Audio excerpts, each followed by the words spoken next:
각 시대마다 사람과 인생을 바라보는 가치와 기준이 조금씩 달라지고 있는 것을 느끼게 됩니다. 과거 한국 사회는요, 이 성공과 성장이라는 것에, 그런 가치에 굉장히 열광을 했습니다. 내가 어떤 대학 다니고 또 어떤 직장을 다니고 또 어떤 차에 어떤 집에 사냐, 그리고 내 연봉이 얼마고 내 직위 커리어가 뭐냐, 얼마나 빠른 시간에 내가 성공을 했고 결과를 냈느냐, 거기에 관심이 참 많았습니다. 사람을 소개할 때도 보면 처음부터 대놓고 당신의 출신, 직장, 직위, 부모님 뭐 하시냐, 또 사는 곳이 어디고 어느 단체 출신이냐, 그런 것들을 대뜸 묻는 일이 꽤나 흔했습니다. 그런데 요즘 젊은 세대들에게 만약 그런 식으로 묻고 자신을 소개한다면 이거는 개인의 프라이버시를 침해하는 굉장히 신뢰가 되는 그런 일이 됩니다. 요즘 젊은 세대들은 친구도 어지간하게 친하지 않으면 이런 개인적인 프라이빗한 그런 어떤 정보들을 묻지도 않고 또 말하지도 않는다 그래요. 저희 집에 애들조차도 그렇게 이야기를 합니다. 기성세대가 조심하지 않으면 자칫 실수할 수 있겠더라고요. 물론 거기에는 세대 차이도 있지만은 인생을 바라보는 가치와 시각이 달라지고 있다는 것을 보여주고 있는 사례들입니다. 성공에서 행복으로, 성장에서 성숙으로 사람들이 인생을 바라보는 시각들이 점점 달라져 가고 있습니다. 다시요, 성공에서 행복으로, 성장에서 성숙으로 인생을 바라보는 가치가 달라져 가고 있다는 말입니다. 나의 소유, 나의 명예, 그리고 나의 성공이 중요하지만 그것이 곧바로 내 삶의 행복과 직결될 수 없을 수도 있습니다. 내가 남들이 흠모할 만한 그런 이 커리어와 열매를 가지고 있고 다른 사람들에게 보여주고 있지만 오히려 그것 때문에 내 가족, 주변 사람, 그리고 공동체가 행복하지 않는다면, 오히려 내가 가진 소유와 명예와 그런 여러 가지 커리어 때문에 오히려 다른 사람들이 고통받게 된다면 그런 것들은 언제든지 독선, 아집, 다른 사람을 착취하는 것이 될 수 있습니다. 심지어 하나님의 축복조차도 변질될 수 있다는 것을 우리 주변에 최근에 많이 보고 있습니다. 특별히 가정에서는 이런 가치들이 더 중요한 것 같아요.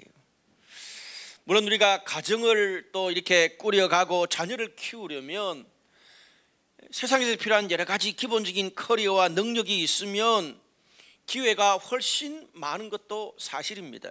그런데 그런 모든 것을 다 가지고 있다고 저절로 내 삶, 우리 가정이 행복해지는 것은 아닙니다.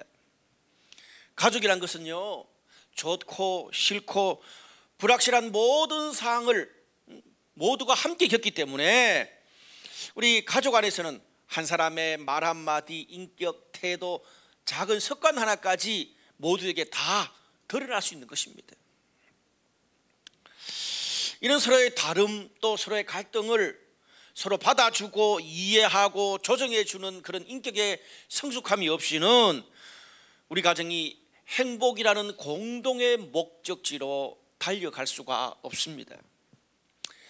내가 밖에서 아무리 멋진 리더고 아무리 멋진 스타라고 해도 집에서 나의 부모, 나의 자녀, 나의 아내에게조차도 스타고 멋진 리더가 아니라는 말입니다. 저는 블라이트 교회에서 목사지만 우리 집에서조차도 우리 가족들한테 목사인 건 아니에요. 그냥 집에서는 한 아내의 남편이고 자녀들의 아버지일 뿐입니다. 우리가 이런 루틴에 적응하고 이런 것들을 우리가 이 전환 모드라 그러지요. 밖에서, 가정에서 이 전환 모드에 익숙해지지 않으면 밖에서는 성공했을지라도 가정에서는 불행해질 수밖에 없습니다. 여러분, 우리 주변에 가족을 사랑하지 않는 사람이 어디 있겠습니까? 모두가 다 가족을 사랑합니다. 그런데 문제는 내 사랑의 방식과 상대방의 사랑의 방식이 다르다는 거예요. 그래서 우리가 사랑을 표현할 때 상대가 이해할 수 있는 눈높이로 사랑하고 내가 말하고 표현하고 태도 하나조차도 그렇게 상대방과 함께 할 수 있는 그런 방식으로 전달되지 않는다면 우리의 사랑이 오히려 독이 되고 화가 될 수도 있다는 것을 우리는 오랜 가정생활을 통해서 너무나 많이 경험하게 됩니다. 그런 면에서 가정은요, 혼자 이루어가는 것이 아니라 가족 구성원 모두가 함께 만들어가는 행복이 있는 곳입니다. 특별히 이번 주가 추석 명절이었습니다. 저도 또 이렇게 그 부모님 있는 또 대구에 갔다 올라왔는데요. 또 명절을 맞이해서 성경적으로 행복한 가정의 모습이 무엇인지 함께 생각해보는 그런 시간이 됐으면 좋겠습니다. 한 3가지 정도 저는 오늘 말씀을 통해서 여러분과 나누고 싶습니다. 먼저, 가정은 섬김의 장소입니다. 오늘 본문 말씀은 이 마르다와 마리아 그리고 나사로 이 3남매의 가정 이야기입니다. 특별히 신약 성경을 보면 부모가 없이 3남매만 사는 그런 가정입니다. 경제적으로 넉넉한 그런 편도 아니었고요. 성경에 이 3남매가 결혼했다는 이야기도 나오지 않습니다. 그래서 성경학자들은 이 3남매가 다 싱글이거나 또는 이 젊거나 또 이렇게 어린 그런 이 3남매가 함께 사는 가정이라고 이야기를 합니다. 오늘 그런 상황에서 오빠 나사로가 죽었으니까 이 남겨진 2남매의 그 고통과 어려움이 얼마나 컸을까요? 오늘 본문에 쭉 읽어보면 이 3남매가 사는 이 가정이 세상적인 조건으로 볼 때 행복할 만한 어떤 배경과 조건이 너무 없습니다. 그런데 우리가 또 다른 시각으로 보면 이 가정은 행복할 만한 조건이 없다고 결코 불행한 가정은 아니었습니다. 우리가 신약 성경을 보면 예수님이 이 지상에서 3년 동안 사역을 하실 때에 한 가정을 3번 이상 찾아간 성경의 기록이 없습니다. 오늘 이 마르다, 마리아, 나사로 이 3남매가 사는 이 가정만 유일하게 3번 이상 예수님이 찾아가셨다는 기록이 나와 있습니다. 특별히 오늘 본문의 요한복음 11장 말씀을 보면 예수께서 이 3남매를 특별히 사랑했다라고 표현하고 있고요, 나사로를 친구라고 표현하고 그가 죽은 것을 보면서 눈물까지 흘리셨습니다. 주변의 유대인들이 예수님께서 우시는 것을 보고 진짜 이 3남매를 사랑했다고까지 이야기할 정도였습니다. 그만큼 이 3남매는 예수님의 특별한 사랑을 받았습니다. 뿐만 아닙니다. 이 가정에서 죽은 오빠 나사로가 살아나는 기적 같은 경험을 했고요. 그리고 이 마리아가 아주 값비싼 향유 옥합을 깨뜨려서 자신의 머리털로 예수의 발을 닦았습니다. 그 말도 안 되는 사건을 보면서 예수님이 어떻게 평가하셨냐 하면 복음이 전파되는 곳에 그녀의 이 헌신이 두고두고 기록될 것이다 라고 평가를 했습니다. 세상적으로 볼 때는 행복할 수 있는 능력과 배경이 전혀 없었지만 신앙적으로 볼 때 이 가정만큼 행복했던 가정이 없었습니다. 그래서 사복음서에는 이 가정에 예수님이 방문해서 회복되고 그리고 아름다운 그런 행복한 이 가정의 스토리를 많이 기록하고 있습니다. 그런 면에서 성경은요, 행복이 능력순이 아니라 가족 모두가 함께 만들어가는 것이라고 오늘 본문을 통해서 이야기해 주고 있습니다. 먼저 이 가정에는 마르다의 세심한 섬김이 있었습니다. 여러분, 가정 행복의 아주 중요한 요소 중에 하나가 섬김입니다. 이 가정의 이야기가 나올 때마다 마르다는 늘 앞장서서 열심히 일하는 모습으로 성경이 기록하고 있습니다.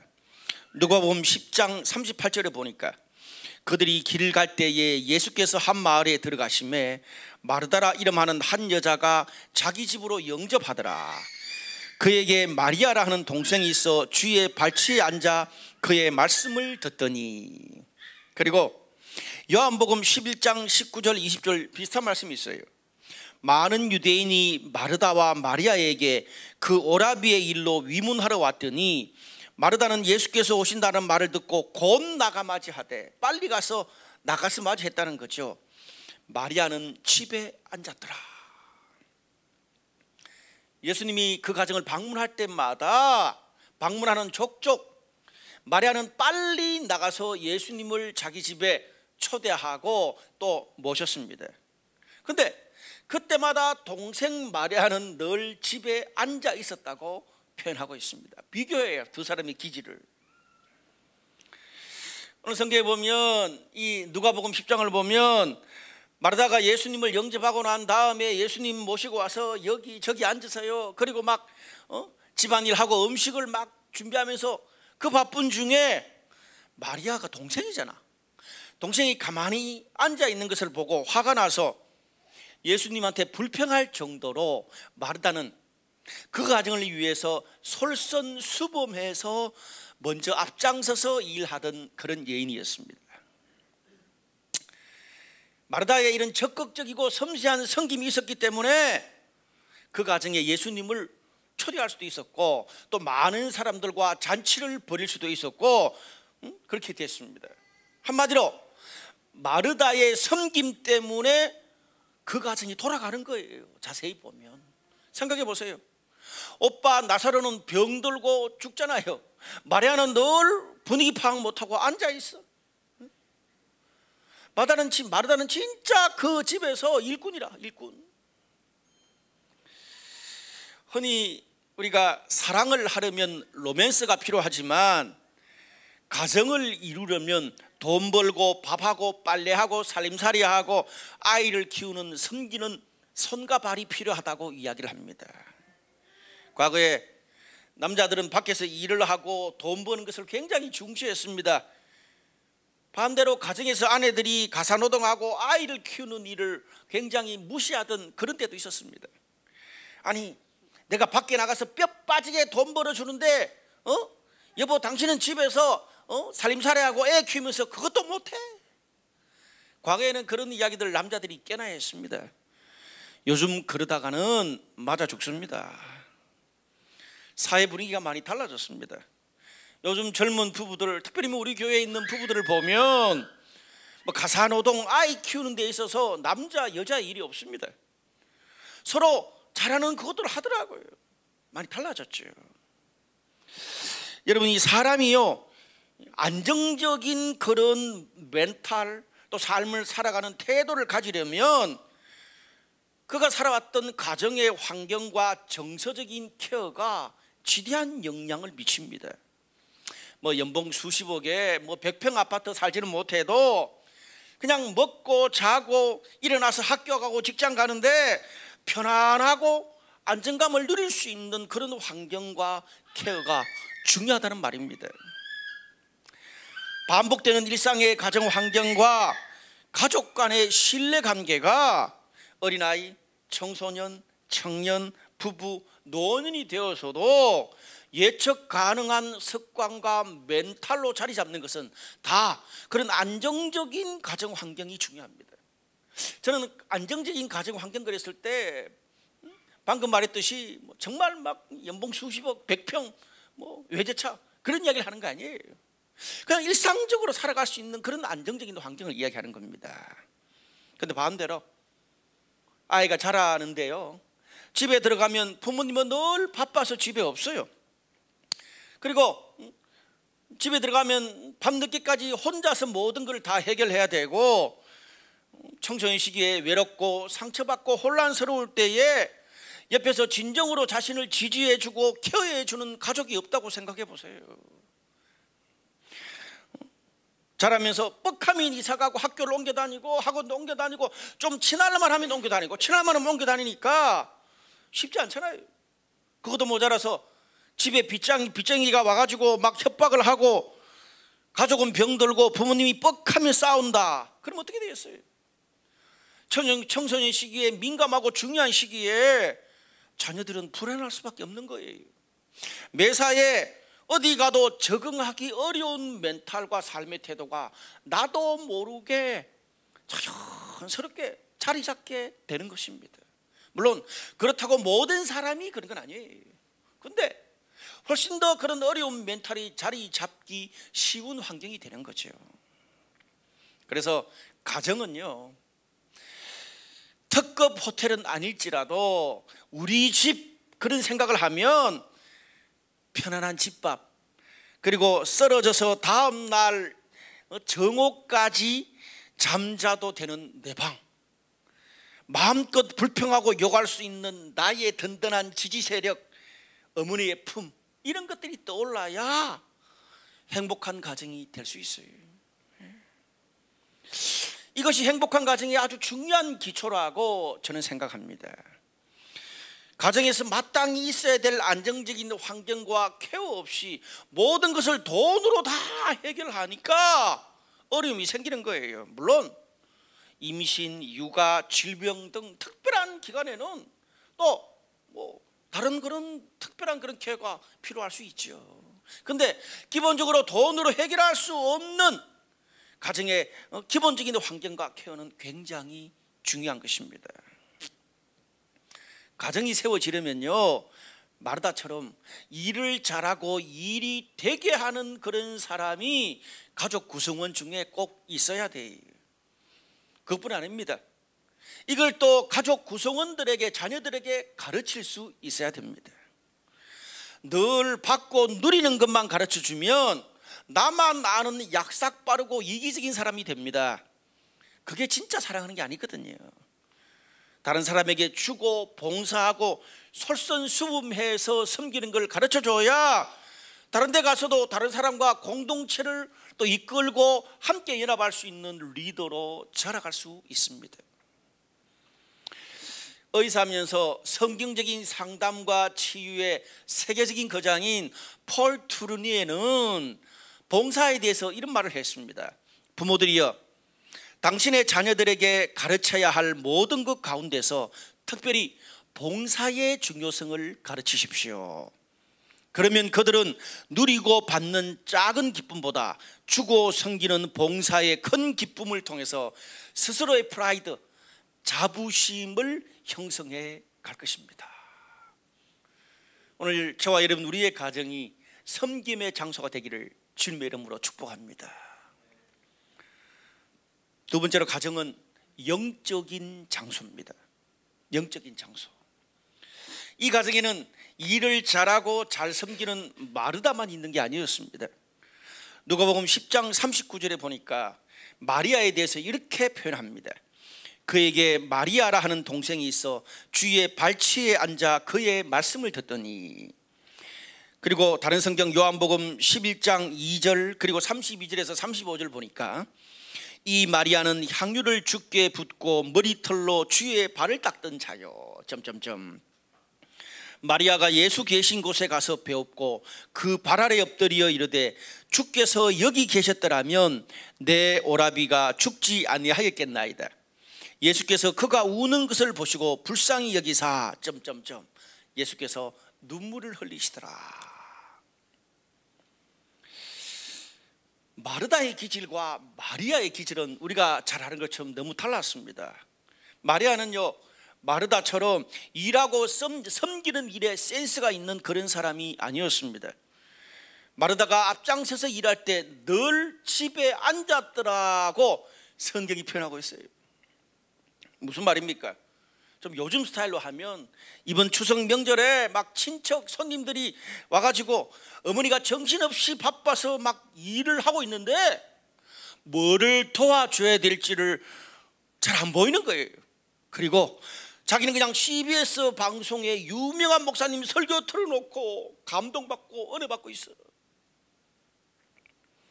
직장에 가서도 회사와 사무실에 막 직원들이 너무 바쁘고 막 매출 올리고 실적 올리기 위해서 막 정신없이 전화하고 있는데 저 한 기퉁이에서 부모님이 암 걸린 직장 동료의 아픈 이야기를 들어주면서 함께 울고 있어. 세일도 아닌데, 직장이 세일이 아니잖아요. 어떤 면에서 쏙 터지는 사람이, 근데 전혀 또 다른 모습을 보여주는데, 그런 이 마리아가 값비싼 향유를 깨서 자신의 머리털로 예수님의 발을 씻깁니다. 요즘으로 치면 수백만 원 하는 그런 향유를 깨버린 거예요. 무슨 말입니까? 하나님과 교회의 영적인 일, 주님의 일에 대해서는 아낌없는 것을 넘어서서 너무 과하게 헌신하는 그런 여인이었습니다. 연구 대상이죠. 우리 블라이트 강남교회는 잘 없는 스타일이에요. 일반 교회는 많은데 이런 분이 좀 있었으면 좋겠어. 오늘 성경에 나오는 마리아는요, 일하고 섬기는 센스는 좀 부족해도 하나님과의 관계, 영적인 것, 주님의 일에 대한 헌신, 그리고 다른 사람들의 아픔을 공감하는 그런 정서적인 능력이 탁월했습니다. 오늘 성경에 보니까 그녀의 이런 헌신과 눈물을 보고 예수님이 눈물을 흘리셨어요. 여러분, 마르다 하고 있으면서 예수님이 눈물 흘린 게 아니에요. 누구? 마리아의 그 정서적인 공감 능력을 보면서 예수님도 함께 눈물을 흘리셨습니다. 그러면서 복음이 전파되는 모든 곳에 하나님께 헌신하는 모델로 이 마리아의 헌신이 기억될 거라고 말씀하셨습니다. 여러분, 우리가 이걸 보면 사람이 잘 나가고 돈 많고 시간적인 여유가 있다고 영적인 일에 헌신하고 드릴 수 있는 그런 것이 아닙니다. 오늘 여기 마리아처럼 하나님을 사모하는 열심이 특심해야 이렇게 하나님께 주님의 일에 헌신하고 집중하고 드릴 수 있습니다. 여러분, 근데 만약에 이런 마리아 같은 이 기질의 소유자가 우리의 가정과 우리 교회에 있다고 한번 생각해 보세요. 아마 가정과 교회에 흐르는 영적인 분위기가 달라질 수 있을 것 같아요. 큐티를 안 한다, 예배를 좀 빠진다, 셀 모임 참석을 안 한다, 교회 양육과 훈련을 안 받는다, 11조를 안 한다, 수련회 참석을 안 하는 그런 가족과 셀 멤버가 있다면 마리아의 협박과 잔소리 때문에 어디 살아남겠어요? 제가 만약에 마리아 같은 목사다 그러면 얼마나 그런 이야기를 하겠어요? 세상에 적응하고 이 워라밸 밸런스보다는 어떻게 해요? 오직 하나님의 영적인 일에 헌신하고 기도하고 도전하고 그런 설교를 주로 할 거 아니에요. 저는 우리 이성준 목사님이 한 달에 한 번 설교할 때 좀 마리아처럼 설교 좀 너무 좋겠어. 여러분, 오늘 본문의 이 마리아가 일하고 섬기고 커리어를 쌓는 것에는 센스가 없고 느릴 수 있지만 하나님을 사랑하고 섬기는 일은 누구보다 헌신했던 사람입니다. 그 가정에 마리아가 있었기 때문에 신앙의 DNA가 그 가정에 흘러갈 수가 있었습니다. 여러분, 한 가정의 가족 구성원들 가운데 신앙이 유지되고 그 가정의 신앙의 분위기가 어떤 환경 가운데도 좋을 때나 없을 때나 고통받을 때나 상관없이 하나님을 신뢰하고 신앙의 DNA가 계속 흘러가려면 마리아처럼 가족 구성원 중에 이런 영적인 일에 목숨 거는 사람이 한 사람은 있어야 돼요. 있어야 돼요. 그렇지 않으면요, 가족들이 먹고 살고 결혼하고 집 사고 땅 사고 이런 데는 발이 빠른데 팥죽 한 그릇에 장자의 명예를 팔아버린 에서처럼 신앙의 가치를 잃어버릴 수가 있어요. 여러분, 우리가 인생을 살면서 커리어를 잃어버리면 인생의 어느 한순간을 놓칠 수 있습니다. 그러나 신앙을 잃어버리면 인생 전체를 자자손손 송두리째 잃어버릴 수가 있어요. 그래서 신앙이 중요한 거예요. 오늘 누가복음 10장 42절에 예수님이 그런 마리아를 보고, 아니 우리를 보고 어떻게 말씀합니까? 몇 가지만 하든지 혹은 한 가지만이라도 족하니라.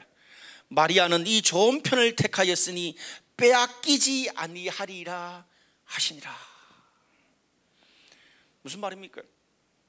마리아야, 네가 정말 추구하고 귀하게 여기는 그 한두 가지 인생의 가치를 네 삶에서 얻게 될 거다, 그 이야기를 하는 거예요. 마리아는요, 세상 돌아가는 건 관심이 별로 없었어요. 그런데 영적인 헌신과 공감 능력 때문에 하나님과도 깊은 교감을 할 수 있었고, 주님의 일에 모델이 되고 큰 열매를 거두는 그런 여인이 됐다는 말이에요. 사람은요, 그 마음의 소원과 정말 그 마음이 정말 추구하는 그것을 내 삶에서 얻게 되어 있습니다. 제가 사람들의 인생을 이렇게 목회하면서 수많은 사람들을 만나봤는데, 결국 우리의 인생의 마지막에 가면 갈수록 내가 진짜 추구하는 그것만 남게 되더라고요. 환경과 여건의 문제가 아니에요. 내 마음 중심에 무엇을 정말 인생에서 추구하느냐, 그것만 남더라고요. 마지막 세 번째로, 가정은요, 변화의 장소입니다. 변화의 장소. 요한복음 11장 오늘 본문에 보면 세 남매의 오빠인 나사로가 병들어 죽었다, 그렇게 이야기를 합니다. 죽어간 오빠를 보면서 그 두 남아있는 자매가 예수님을 기다렸지만 예수님이 도착하기 전에 오빠가 죽었어요. 여러분 한번 생각해 보세요. 이 가정에 부모가 없어요. 오빠가 나사로라. 세 남매만 살던 가정에 오빠 나사로가 병들고 앓다가 죽었다면 가정의 가장 역할을 하는 그런 사람이 제 역할을 못했다는 말이에요. 아니, 내 한 번 먹고 살기도 힘든데 지금 2000년 전이잖아요. 그러면 아주 남성 중심 사회였어요. 근데 그 어린 그 여자 둘이 오빠가 늘 가장 역할을 했던 오빠가 병약했으니까 가정도 부양해야 되고 오빠 병수발도 해야 됐으니 두 여동생의 이 인생의 짐과 고통이 얼마나 크겠어요. 가정이 아니에요. 이럴 바에야 집 나와서 혼자 사는 게 훨씬 편하고 좋겠다는 그런 생각이 아마 불현듯 그렇게 들 수도 있었을 것 같아요. 그런데 오늘 성경을 보면 이 두 명의 여동생들은 오빠를 버리지 않고 끝까지 가정을 지켰습니다. 제가 이렇게 인생을 점점 살면서 느끼게 되는 거는요, 확실히 남자보다 여자가 멘탈이 세요. 멋진 말로 멘탈이 세고 좀 나쁜 말로 독해요. 그렇게 오빠가 죽고 난 다음에 예수님이 늦게 그 집에 도착했는데 마르다는 마르다대로, 마리아는 마리아 스타일대로 예수님께 도움을 요청하는 장면이 나옵니다. 저는 이 마르다 스타일대로 예수님께 부탁을 하고 마리아 스타일대로 예수님께 부탁하는 이 장면이 압권이라고 생각돼요. 요한복음 11장 20절에서 27절 오늘 본문의 말씀 보면 마르다는 예수님이 오신다는 소식을 듣고 늘 그래왔듯이 또 일찍 나가서 예수님을 자기 집에 먼저 초대를 합니다. 그러면서 예수님이 미리 오셨다면 내 오라비가 죽지 않았을 텐데요, 그러면서 자신의 답답한 마음, 모든 예수님한테 할 말을 다 해버려. 직선적으로 할 이야기 다 해버려. 그리고 심지어 나중에는 예수님의 그런 조언을 듣고 이 상황에서 내가 나의 믿음의 태도를 바꿔야 되는 그런 이야기까지 다 해버려요, 직선적으로. 그런데 반대로 요한복음 11장 28절에서 35절까지 그 밑에 본문을 보면 마리아는 소극적이라서 예수님이 오셨다는 이야기를 듣고도 가지를 못해. 그걸 아시고 예수님이 사람을 보내서 마리아를 부릅니다. 굉장히 여성적이고 소극적인 여자예요. 그래서 예수님을 만나자 그냥 한두 마디 하고 그 마음을 다 표현하지도 못하고 눈물만 앞서서 그냥 흘리는 거야. 마르다라고 했으면 이건 이렇고 저건 저렇고 저건 저렇고 다 이야기 직선적으로 했는데 마리아는 어떻게 해요?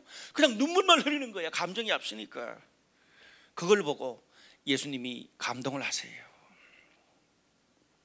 여러분, 가장의 오빠의 죽음은 남아있는 두 여동생한테는 너무 고통스럽고 답답하고 견디기 힘든 문제였을 거예요. 그런데 오빠가 죽고 난 다음에도 이 여동생들은 끝까지 포기하지 않고 예수님에게 도움을 요청했습니다. 그래서 예수님의 도움으로 오빠가 살아나는 부활의 기적을 그 가정에서 경험했습니다. 이게 오늘 이 가정에 있었던 부활의 스토리예요.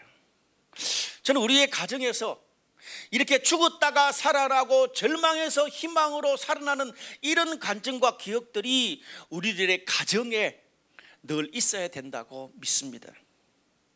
여러분, 가정은요, 가족 구성원들의 인생이 펼쳐지는 장소입니다. 가족들에게 늘 좋은 일만 있는 게 아니에요. 늘 기쁜 일만 있는 게 아니에요. 슬프고 힘들고 정말 죽을 맛 같은 그런 일도 가정에서는 겪습니다. 가족 구성원들의 인생의 사계절이 펼쳐지는 곳이 가정입니다. 사춘기와 갱년기, 사랑과 헤어짐, 입학과 취업, 고통과 상실, 병과 죽음의 위기 등 인생의 모든 희노애락이 가정에 있습니다. 나한테만 힘든 일이 일어나는 게 아니에요. 모든 가족들에게 돌아가면서 힘든 일이 일어날 수도 있습니다. 여러분이 가족 중에 누군가가 힘들고 인생의 위기와 절망에 빠졌을 때 가족 구성원들이 어떻게 반응하느냐, 그건 굉장히 중요해요. 오늘 본문의 말씀처럼 그때 온 가족이 함께 힘을 합치고 돕고 기도하고 기다려주는 것이 필요합니다.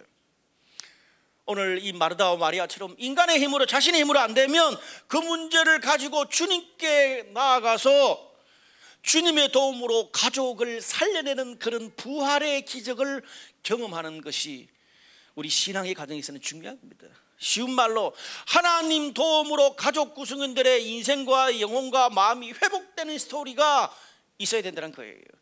그래야 진정한 가족이 되어 갑니다. 여러분, 본문을 보면 오빠 나사로의 죽음이 남아있는 마르다와 마리아 이 가족들이 연합하고 하나님께 나가게 되는 오히려 계기가 됐어요. 그것이 또 이 가정의 행복의 밑거름이 될 수 있었습니다. 그런데 우리 주변에 보면 간혹 가족의 고통, 방황, 실패가 오히려 가족들이 뿔뿔이 흩어지고 신앙에서 떠나게 되는 그런 계기가 되는 그런 가족들도 간혹 있습니다. 그만큼 슬픈 게 없죠.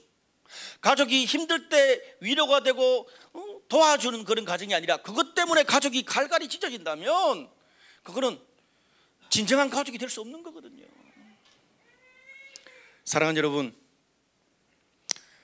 여러분의 가족들, 여러분의 아버지, 어머니, 그리고 형제, 자매, 그리고 여러분의 자녀들을 생각하면 어떤 기억이 떠오르십니까? 어떤 기억이 먼저 떠올라요? 우리 아버지, 우리 어머니 그러면 늘 다투고 싸우는 것만 기억나십니까? 아버지 때문에 막 눈물 흘리던 어머니, 소리 지르는 아버지, 그런 것만 기억나십니까? 냉정하고 무심한 오빠, 이기적인 동생만 기억나십니까? 물론 가족들한테 다 나쁘고 다 좋은 그런 기억만 있는 게 아니에요. 중요한 거는 떠오를 때 어떤 기억이 내 기억을 지배하느냐, 이게 중요한 거죠. 내가 힘들 때, 내가 중고등학교 다닐 때, 내가 대학 때, 내가 직장 생활하고 내가 연애하다가 깨어졌을 때 우리 아버지는 사업하다가 힘들어서 자신은 공황약을 먹으면서도 조용히 밖으로 불러내서 나를 격려하고 그러니까 여행 갔다 오라고 아버지가 돈을 지어주던 그런 추억. 자취하다가 집에 갈 때마다 반찬을 해다 날라주고 잔소리로 눈물로 기도하는 어머니가 떠오를 때, 평상시에 그렇게 무뚝뚝했던 오빠가 정작 동생이 취업해서 계속 떨어지니까 아주 귀한 취업 정보와 자소서를 써줬던 추억. 자녀를 출산하게 됐는데 부모님이, 양가 부모님이 다 지방에 있어가지고 멀리 떨어져 있어가지고 해산한 나를 위해서 몇 달 동안 나의 몸조리를 해줬던 여동생.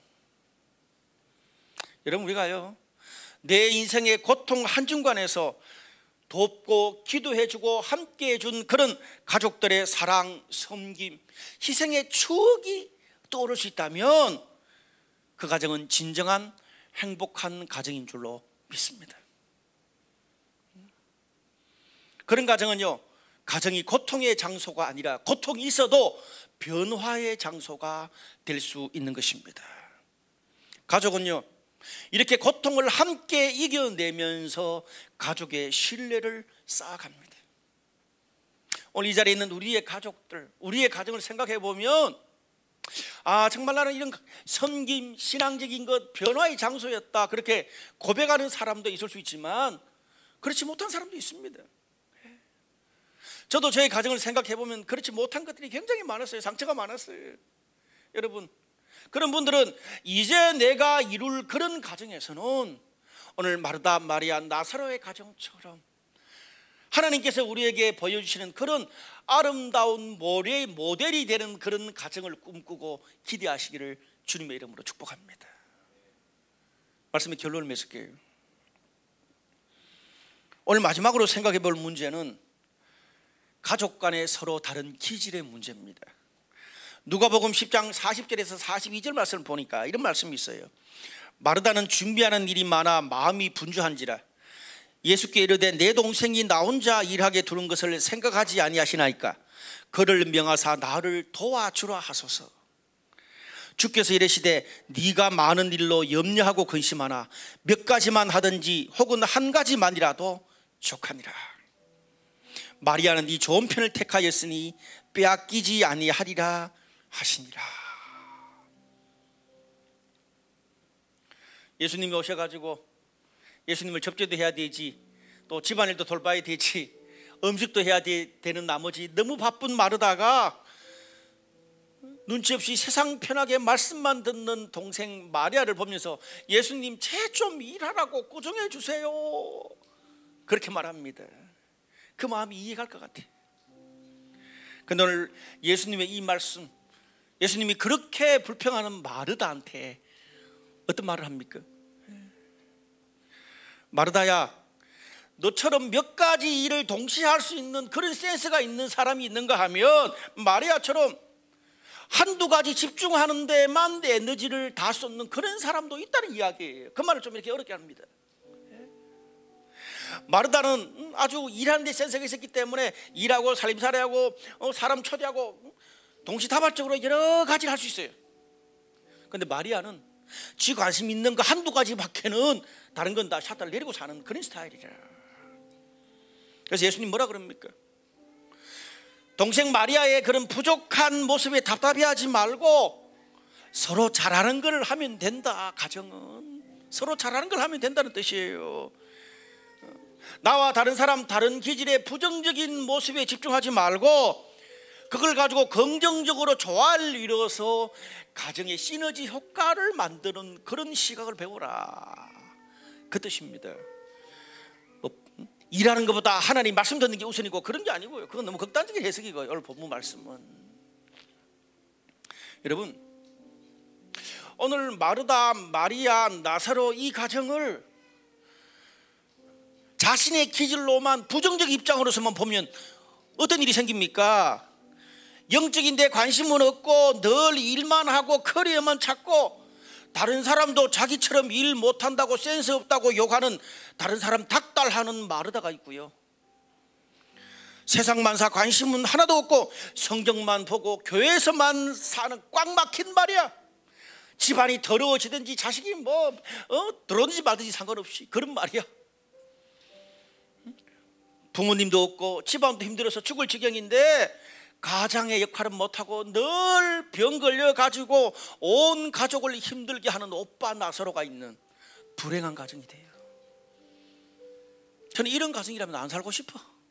근데 오늘 예수님 말씀처럼 서로 다른 마르다, 마리아, 나사로를 긍정적인 시각으로 보면 어떻습니까? 달라요. 열심히 일해서 돈 잘 벌고 일 잘하는 마르다 때문에 가정의 전체적인 환경과 케어가 안정적이 될 수 있는 거예요. 자칫 가족들이 세속적이고 성공하는 데만 관심을 다 가질 수 있는데 늘 신앙적인 관심으로 바로 서 있는 마리아 때문에 그 가정의 신앙을 지켜낼 수 있는 거죠. 병약하고 늘 죽을 맛 인생을 살았지만 예수님 때문에 멋지게 부활해서 그 가정의 간증거리, 변화의 아이콘이 되는 오빠 나 서로가 있어가지고 그 가정에 하나님의 스토리가 마지막에 완성될 수 있었어요. 사랑하는 여러분, 가족은요 마르다, 마리아, 나사로처럼 서로 다른 기질과 상황들이 끊임없이 펼쳐지는 곳입니다. 너는 왜 그것밖에 못하냐? 나는 잘하는데 너는 그게 뭐냐? 서로 다투려고 생각하면 다툴 거리가 너무나 많아요. 서로 부족하고 비난하는 그런 것만 부각하면 안 돼요. 오히려 오늘 본문의 말씀처럼 예수님의 권고처럼 서로 잘하는 것을 은사로 알고 힘들 때 서로를 협력하고 도와주었던 그 기억을 소중히 여기세요. 가족들이 나를 돕고 사랑해주는 7개는 잊어버리고 좀 섭섭하게 이번 명절에 했던 한두 가지만 기억하면 가족관계도 어려워지고 불행한 그런 가정이 되는 거예요. 그런 면에서 가정의 행복은 나 혼자 잘 이루어가는 게 아니고 우리 가족 구성은 모두가 함께 행복을 만들어가는 것입니다. 그것이 진정한 가족입니다. 오늘 저와 여러분이 속한 우리의 가족들이 함께 행복을 만들어가는 그런 가정 되시기를 주님의 이름으로 축복합니다. 간혹 우리의 가정이, 내가 속했던 가정이 그렇지 못했다면 이후에 내가 이룰 가정이 그런 성김의 장소, 영적인 장소, 변화하는 가정이 될 수 있기를 주님의 이름으로 축복합니다.